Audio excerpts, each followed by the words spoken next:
Everybody's been beating up on the Latinos, the Venezuelans, the Mexican, the Cubans, the whole Latino community for how they voted in the last election. And I'll say this, although they did vote overwhelmingly for Trump, and the pain that they and their family members are feeling right now is all self-inflicted, but it was a psychological trick. It was a psychological game that Donald Trump and the Republican Party mastered, and I'm gonna prove it.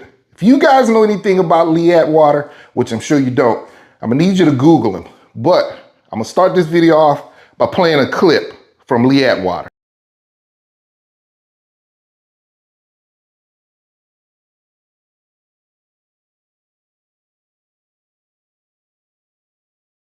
Here's how I would approach that issue as a statistician or a political scientist, or no, as a psychologist, which I'm not, is how abstract you handle the race thing. In other words, you start out, and now y'all aren't quoting me on this. All right, I won't do it. You start out in 1954 by saying nigger, nigger, nigger.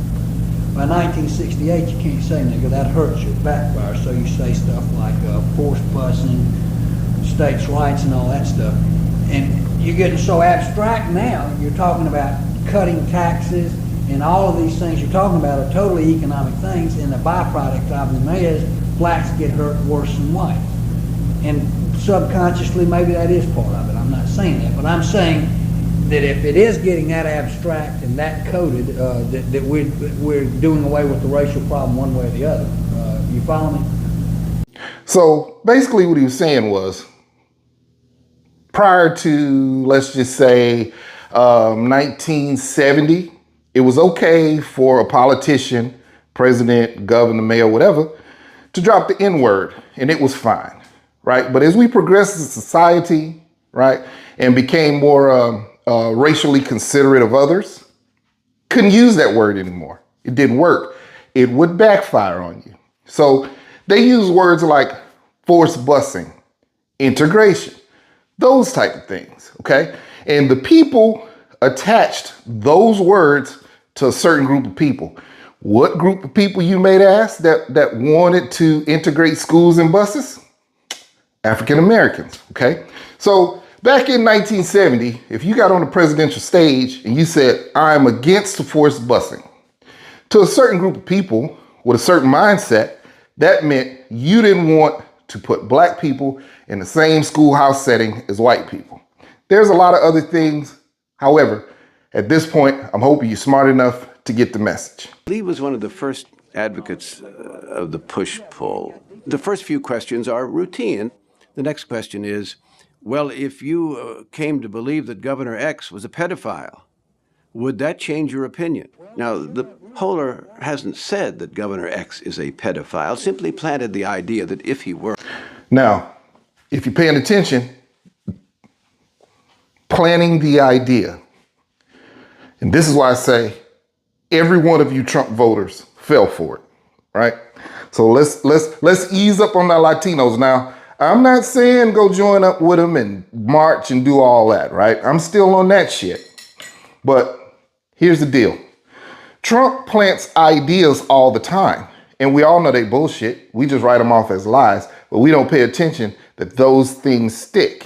He always starts conversation with, a lot of people are saying, I don't know, I'm hearing, a lot of people, and I could break that down too. It's proof. Congress would like to see documents opened up. A lot of people are saying they had spies in my campaign.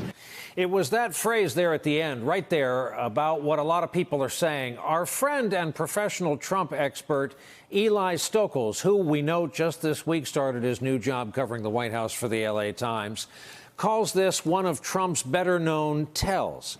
As Eli tells it, when Trump quotes a lot of people, he either means a few people, or a person he saw on television, or something plausible that he'd like to hear a lot of people saying. Those words: illegal immigrants, illegal aliens, murderers, rapists, gangs, cartels, fight.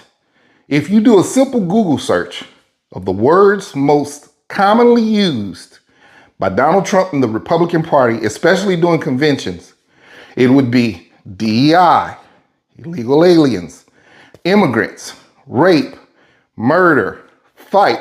If you think about the assassination attempt, this man took the time to raise his fist and say fight.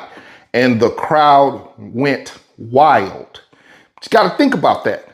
What was he saying fight against? It's a buzzword. Ronald Reagan's 1980 campaign for president.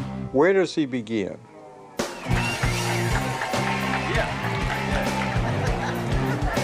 In Philadelphia, Mississippi, where 3 civil rights workers were murdered by the Ku Klux Klan in the local sheriff's department.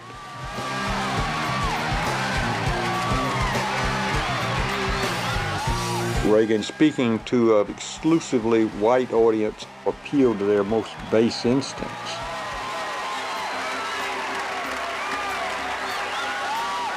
And Lee Atwater later talked about that. In an interview he had in the early 80s, he explained that it used to be nigger, nigger, nigger. You can't say that anymore. You had Ronald Reagan talking about welfare queens, coded language, emotional issues. I mean, the symbolism is so obvious. Buzzwords and symbolism. That's right. That's right. You fell for it. Every Trump voter fell for it. Whether you're going to be affected by everything that's going on or not, right? Whether you think that Trump is going to do some good for you. To tell you, if you're inside of a certain socioeconomic status, Trump isn't going to do anything that's going to affect you in any other way but negative. Okay? So stop beating up on the Latinos because you were just as gullible if you voted for Trump. Black, white, indifferent, you all fell for it. Okay? So when you hear someone say Trump voters are racist, this is why. The symbolism was and is obvious. Going forward, if you pay attention, you'll see it. This is a playbook from the 50s, from the 60s. It was rewritten and implemented, and you all fell for it. Latinos at this point are just feeling it the most. But it's still early. With not even 60 days in, it's still early. Let's just see how this plays out. And I would like to hear from Black MAGA, okay? Because you know what? Black MAGA, we've lost some things. We've lost that Civil Rights Act, which, was put in place. But, that's a whole nother video. That was a switch that led to that, okay? The Dixiecrats made an independent party, and a lot of them migrated to the Republicans, and a lot of Republicans migrated to the Democratic Party. But, you're smart enough to get off the Democratic plantation. You should be smart enough to know about the Southern Dixiecrat third party and the big switch. Okay? So just think about it. Symbolism, words, and words repeated. You all fucking fell for it. You fucked around, you found out, and now we all gotta pay the price. It's gonna be a long 4 years. Remember, elections have consequences.